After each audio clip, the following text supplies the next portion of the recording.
வணக்கம், நான் உங்கள் Anandhi. Welcome to Anandhi colourful world. நம்ம இன்னைக்கு செய்ய போகக்கூடிய ரெசிபி மெதுவடை.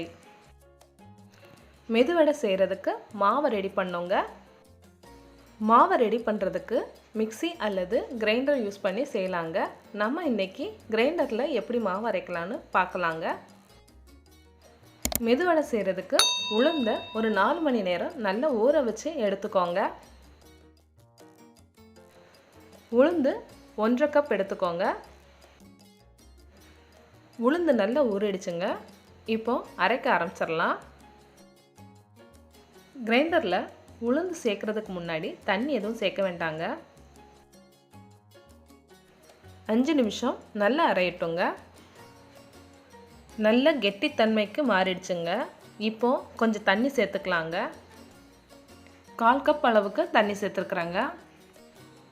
மாவு நல்லா நைஸாக அரைது வரைக்கும் இந்த ஓரங்களில் நல்லா தள்ளி தள்ளி விட்டு அரைச்சி எடுத்துக்கோங்க. இடைக்கிடையே இந்த மாதிரி தண்ணி தெளித்து சேர்த்துக்கோங்க. மாவு நல்லா நைஸாக அரைஞ்சிடுச்சுங்க.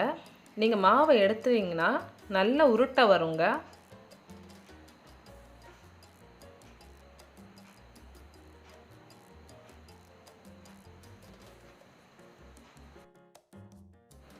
உளுந்த வடைக்கு மாவு ரெடி ஆயிடுச்சுங்க. மாவை எடுத்து வேறொரு பவுலில் மாற்றி வச்சுக்கலாம். இந்த மாவு கூட ஒரு பெரிய வெங்காயத்தை நல்லா பொடிசாக நறுக்கி இது கூட சேர்த்துக்கோங்க. பொடிதாக நறுக்கிய இஞ்சி ஒரு துண்டு சேர்த்துக்கோங்க. உங்களுடைய காரத்துக்கு ஏற்ற மாதிரி பச்சை மிளகாய் சேர்த்துக்கோங்க. இதில் 5 பச்சை மிளகாய் நல்லா சின்ன சின்னதாக நறுக்கி சேர்த்துருக்குறேங்க. அது கூடவே கருவேப்பிலையும் பொடிசாக நறுக்கி சேர்த்துருக்குறேன். தேவையான அளவு உப்பு சேர்த்துக்கோங்க. எல்லாத்தையும் நல்லா கலந்து விட்டுக்கோங்க.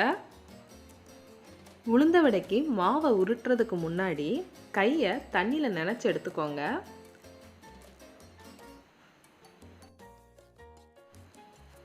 இப்போ மாவை எடுக்கும்போது கையில் மாவு ஒட்டாதுங்க.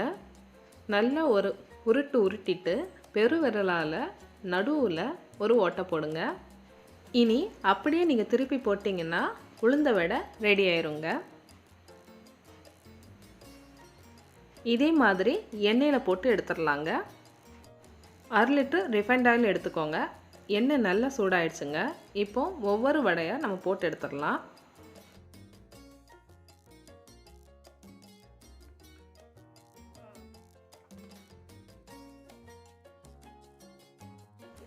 எல்லா வடையும் நல்ல புசு புசுன்னு மேலே வந்துடுச்சுங்க.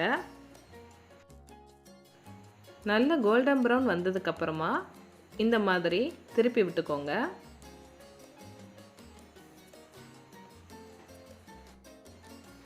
நல்ல கோல்டன் ப்ரௌன் கலரில் வந்துடுச்சுங்க.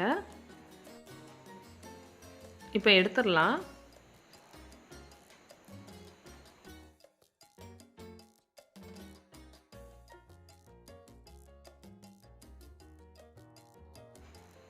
எல்லா வடையும் நல்ல கலர் சேஞ்ச் ஆகிடுச்சுங்க. இப்போ எல்லாத்தையும் எடுத்துடலாங்க.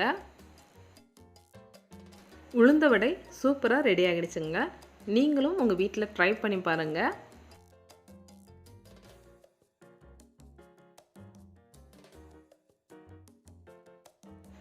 உங்களுக்கு இந்த வீடியோ பிடிச்சிருந்ததுன்னா லைக் பண்ணுங்கள், ஷேர் பண்ணுங்கள், சப்ஸ்கிரைப் பண்ணுங்கள். மறக்காமல் பெல் ஐக்கானையும் ப்ரெஸ் பண்ணுங்கள். தேங்க்யூ. கீப் வாட்சிங்.